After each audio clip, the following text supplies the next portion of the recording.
Hello, everyone. This is Steve with Wisdom to Testify podcast. Today with me, I have my longtime rival, Brother Devin Birdsong. Welcome. Thank you, Brother Stephen. It's good to be a rival. So he is here to tell about getting healed of fluid in his head. Not exactly a very scientific description, but that's what he's for. So Yes, sir. So where do you want to begin? I actually want to begin by thanking you for the invitation. And I also want to say I have great respect for what you're doing because I have a little bit of an idea of the workload. And you're braver than I am doing remote interviews.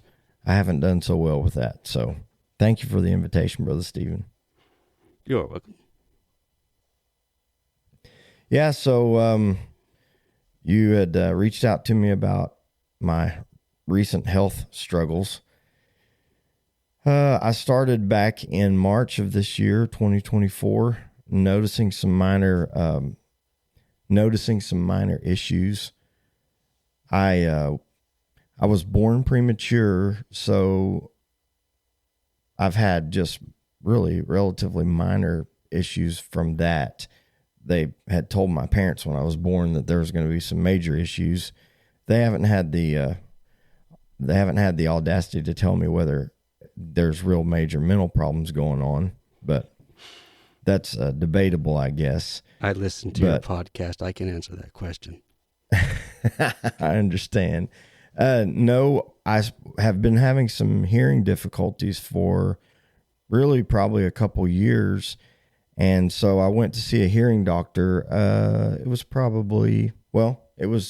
the 1st of January this year. And when they did the examination, they found that I had excessive scar tissue in my ears.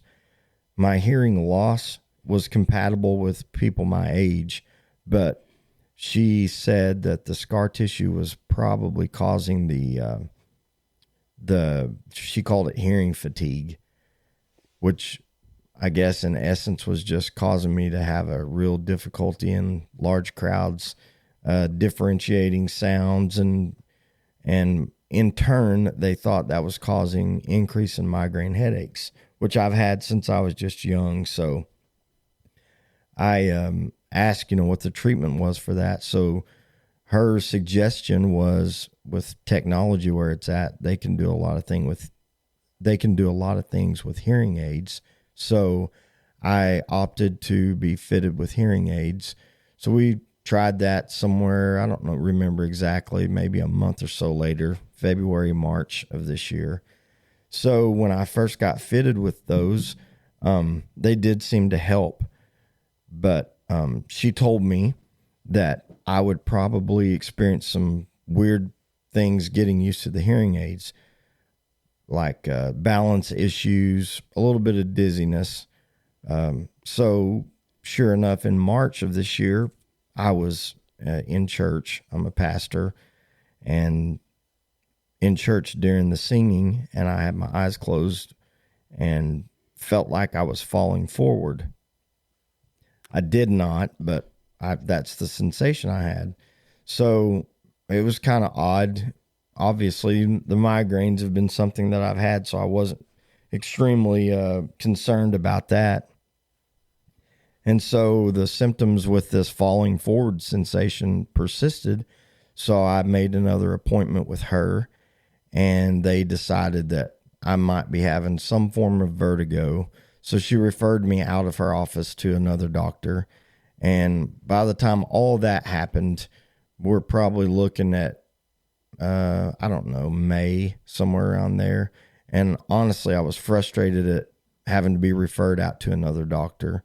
Still just trying to cope with everything that's going on. Nothing was ever debilitating, as far as I never felt like I was having, real problems with being in danger because of what was going on. I was having some focus issues along with it. Driving down the road every once in a while, my vision would blur. My wife actually told me that she thought it was blood pressure issues along with everything else. So I ended up going on Amazon and buying a medical band, and I wore that somewhere around the last of June. I wore it for a week and supposedly tracked my blood pressure at random times. So when I read the reports from that, everything was good. As a matter of fact, it was reading a little bit low. So we went ahead, being the medical experts we are, we went ahead and ruled that out. And symptoms kept persisting. And it was just kind of random times. But my wife was still convinced that I was having blood pressure problems. So that fast forward to the middle of July, she was like, when you feel this coming on, why don't you let me check your blood pressure with my monitor here? So we were at home, and one Wednesday afternoon in July, had this same feeling come on. Felt like I was falling forward and had a headache that day. She checked my blood pressure, and it was showing that it was in stroke range, which I'm not a medical expert. So I was like, is that high? And she's like, that's extremely high. So she was very concerned about it. I was trying not to be, but she persuaded me to go to the urgent care. They wouldn't even, with my blood pressure and the dizziness problem, they wouldn't even entertain the idea of checking me out there. They sent me straight to ER. ER is looking for stroke symptoms and whatever else, So they take my blood pressure, do a CT scan. Never had any kind of scans like that done. The ER doctor comes out, and it's just before church time. The ER doctor comes out and says, I want you guys to do me a favor. Don't Google this, but has anyone ever told you that you have fluid on your brain? And I'm like, no, ma'am. So she was like, go home, don't Google it, follow up with your family doctor, and I'll send a note over to them, but you need an MRI done. So we're like, okay. And I did take her advice, got an MRI scheduled for that next week, and they got me in relatively early for that. When the report comes back, they didn't see any signs of any spots or tumors or anything that they're concerned about, but couldn't explain why there's fluid on my brain. So, it was just a waiting game. My family doctor said, we need to refer you to a neurosurgeon. So we set up an appointment there, take the MRI and the CT scan up there. The neurosurgeon reads everything, and he was just like, there may be a problem, just guessing that there was a problem with the duct that goes out of my brain into my spine, that the MRI and CT scan wasn't showing. So he was like, sometimes over time those get restricted, whatever. And then I told him, that I was born premature, and he said, this could be a problem that has been here since birth, and you just now show symptoms of it. So it was just a lot of guesswork. His advice was, let's not do any kind of exploratory surgery. Thankfully, we need to figure out how the fluid travels in and out of your brain. So after we got that diagnosis, he orders a nuclear test, which essentially was going to be a spinal tap, and they were going to put radioactive material in my spinal fluid and study it for 48 hours to see how it travels in and out of the brain. All this was brand new territory to us. And when we left the hospital that day, neither Hannah or myself, we just weren't super comfortable with following through with that at that time. I had another appointment with my family doctor. They had put me on blood pressure meds. So it kind of felt like everything was spinning out of control. The blood pressure medication, they said, was going to be kind of trial and error because people sometimes can't handle that. Then when I was getting my MRI done, one of the technicians there doing that told me that if this pressure in my brain wasn't taken care of, that could keep my blood pressure sustained at stroke level. Like meds wouldn't take that down because the first med didn't do anything, and there's goofy side effects with that, just dealing with a whole bunch of stuff. So a lot of frustration I was dealing with after that neurosurgeon visit.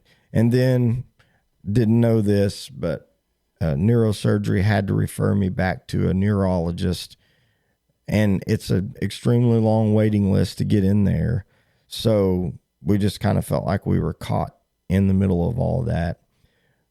So that pushes us up toward the end of July, and we're still real no answers.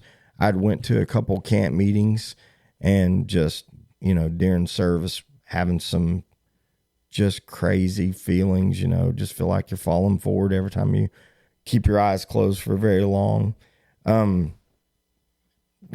Just feeling some crazy stuff with my blood pressure, being so high and staying high. So there was just a lot of frustration, and that kind of pushed us up to the end of July. And I, in the process of all this, had a complete come apart one evening. And my wife, thank God for her.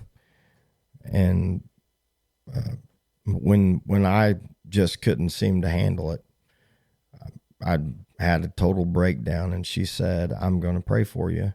And she said, "But I'm going to pray a psalm over you." So prayer in our tradition has most of the time been in a corporate way, in church, and even family prayer. Everybody prays together. But this has been a year where I felt like God dealt with me in the beginning of the year to do prayer different at our house, in our own family devotion. I usually say a prayer, and then I'll invite someone else to say a prayer. And I've learned, especially with me and Hannah, having someone that loves you more than anybody else in the world pray a prayer over you, it just teaches you something else about their love for you, hearing how they talk to God about you. So that had touched me already over the year, but this is what she prayed over me. I think it's the first 3 verses here in Psalm 30 says, "I will extol thee, O Lord, for thou hast lifted me up and hast not made my foes to rejoice over me. O Lord my God, I cried unto thee, and thou hast healed me. O Lord, thou hast brought me up from the grave. Thou hast kept me alive, that I should not go down into the pit." The psalm goes on talking about how that, we rejoice at God's goodness and, his rescue. But that psalm that night was what really pulled me out of the depths mentally. So that's kind of where we were at for a few weeks, and just, trusting that God would help us. We opted out with the permission of my family doctor.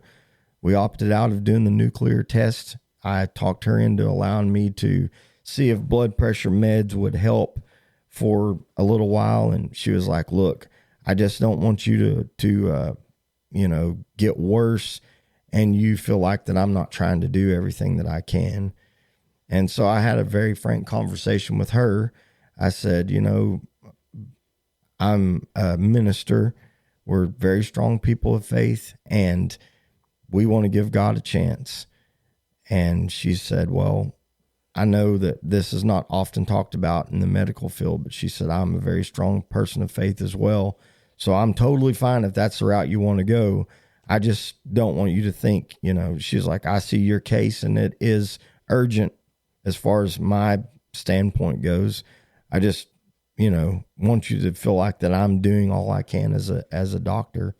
I'm like, "Yeah, I totally get that." So we just kind of carried on, visited a couple camp meetings, and then do you want to interject in any of this? Nope. You're doing fine. Covering everything I want to cover so far. Okay. So we were just carrying on, trying to go on like normal, which, as I said, nothing ever caused me to be afraid for my life, like I was losing control.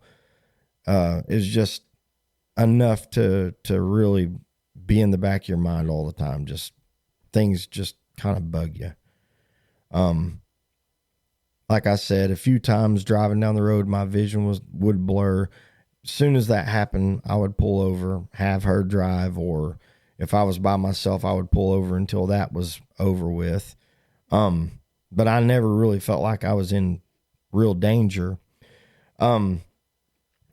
we had a camp meeting to preach in Alabama the second week in August. So we headed down there, and we're trying to deal with the high blood pressure problems. On Tuesday morning, the meeting started Tuesday night. On Tuesday morning, we stopped there. We were a couple hours away from the destination, and we stopped to shop and get a bite to eat. And I walked around the store for about an hour, and these crazy sensations falling forward and just not really feeling great. I'd had some chest pains that morning, which was new. So by the time we get ready to go eat, we pulled up to a restaurant, and I said, I can't go in. I'm not feeling good. I was trying to hide all these symptoms from her so she wouldn't panic. And our daughter was with us. She's 10. I didn't want her being panicked, but I had a blood pressure monitor with me that I was having to check my blood pressure 3 times a day. Put that on, and my blood pressure was in stroke range again, and chest pains persisted. Was having some numbness in my face, which was another new symptom. So we just decided to go ahead, or I decided to go ahead and go to the ER there. We were in Jackson, Mississippi, and I decided to go get checked out to make sure there was nothing more going on than what had been. So get there, and as is the story most of the time, they were backed up. There was a ton of people in the waiting room. They did get me back to triage and push me back in a hurry to make sure I wasn't having a heart attack. Did an EKG. They confirmed I was not having a heart attack, and my symptoms kind of eased off after about an hour. And they told me that we were going to be there for hours that day just to get seen again, because they pushed us back to the waiting room, put me back in the general line of everybody in sequence. And so I opted to leave and go on to the camp meeting, because I just felt like it was not productive to sit there and wait all day long. And we're, closer to our destination than we were to home. So we decided to go on, and at about an hour down the road, the symptoms totally went away. I was still having high blood pressure, but managed to get through the week, had a decent week there. Fast forward to the end of August, we were at a camp meeting in Sallisaw, Oklahoma. Brother Judd Ingram was the pastor there. And on Saturday, after the preaching, we were in altar service, and a friend of mine, Brother Devin Birdsong, was standing close to me. I wasn't praying for healing or anything, wasn't even really thinking about it. I was just worshiping God. But he turned and put his hands on my head and began to pray for my healing, and God really touched me. I knew something special had happened. All the symptoms weren't gone immediately, but on the way home, traveling back that evening, I told Hannah, I said, God really did something marvelous for me today. I'm not exactly sure what all it was, but it was just, I don't know how to explain how the Spirit works, but I felt, God really did touch me in a wonderful way. The next morning, Sunday morning, I go to the church early on Sundays. I was there probably by 7 o'clock that morning and trying to prepare for Sunday school and getting my sermon stuff together. And I noticed that my head wasn't hurting like it had been. And it wasn't an everyday debilitating thing, but probably 3 to 4 days a week I was having migraine headaches.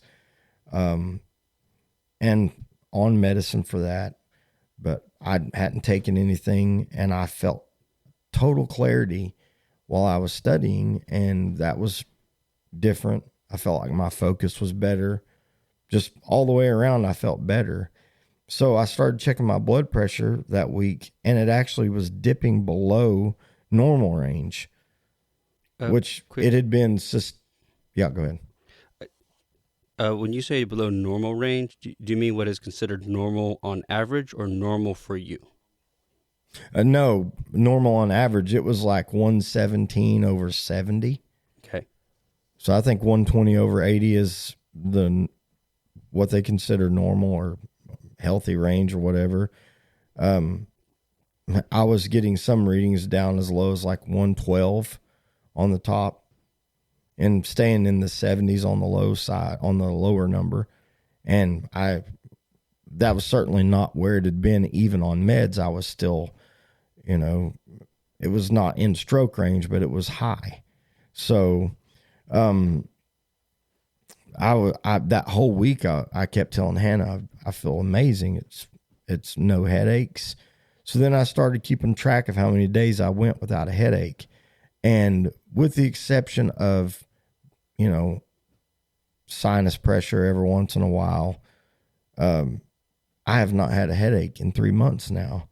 And I just did my 3-month checkup this week. And as of recording, we're recording on the 23rd. So I was just in my family doctor's office this week on Wednesday, and my blood pressure is good. No pressure in my head. She was asking about, how my progress was, and agreed that she didn't want to see me for 6 months. And we haven't heard anything from neurology, which the neurosurgeon had said when we were there with what was going on. He was like, even with the fluid that's showing on your scans, if you were not symptomatic, he was like, I wouldn't mess with this at all. If someone came in and said, this is here, but I'm having no problems with it, he said, I would tell you to carry on. But since you are having problems, we're going to have to see what's going on here. And thankfully, that hasn't happened. I haven't followed up with him because of what he said that day, and haven't had to follow up with the neurologist either. So I'm just been extremely thankful. This is not anything compared to what some people have had to go through, and I don't claim to understand anything about the way God works in healing, but I've told it everywhere I've been, that God met me in a special way. And when I look back on it, thinking about how much his word carries us and pulls us through, it was a big turning point to me was when my wife prayed Psalm 30 over me. There's something about the power in the word of God, and to be able to discover its power in a way that you haven't before was amazing.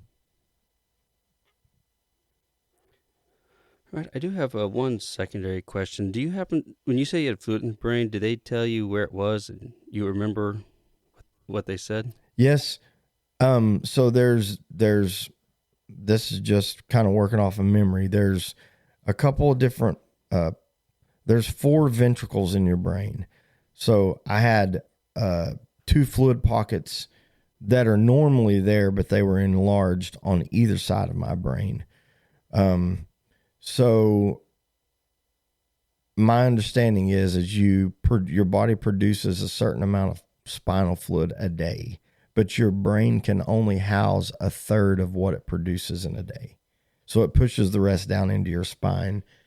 Well, anytime there's a restriction between the brain and the spinal cord, the fluid it's got to go somewhere. So it'll push out in those pockets that normally hold fluid anyway. And if those get enlarged, they'll push on your brain and affect, depending on what part of your brain it's holding the fluid, it'll affect whatever's going on. And he started describing to me when he,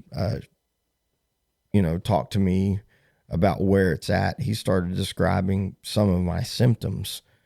And I also had something that was showing up on the MRI that was from the migraines over the years.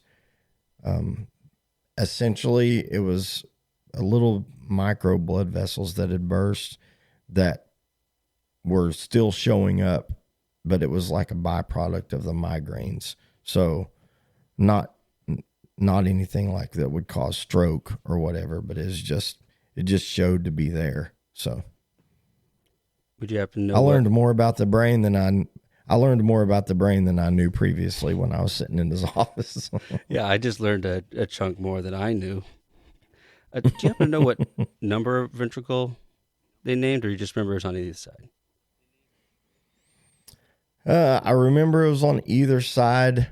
So I think number 4 is at the base. I couldn't answer that. Hang on. I had a major internet bleep. You said you don't know which number? No, I don't. I remember it was on either side, so left and right on the interior part. I didn't take the class. Well, part of the reason I'm asking is this interview is actually going to go very well with another interview I just did with my aunt.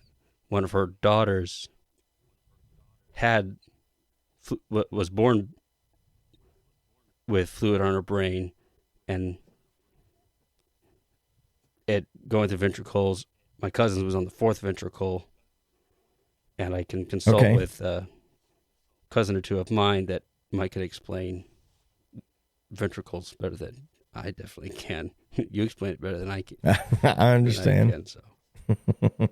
I have to break it down in simple terms, most definitely. All right. It looks like you covered everything I wanted to know. So thank you very much for making time and coming on. Well, it's been my privilege. And like I said in the beginning, I really appreciate what you do, Brother Stephen. And I even tell people sometimes that we're cousins. Shh.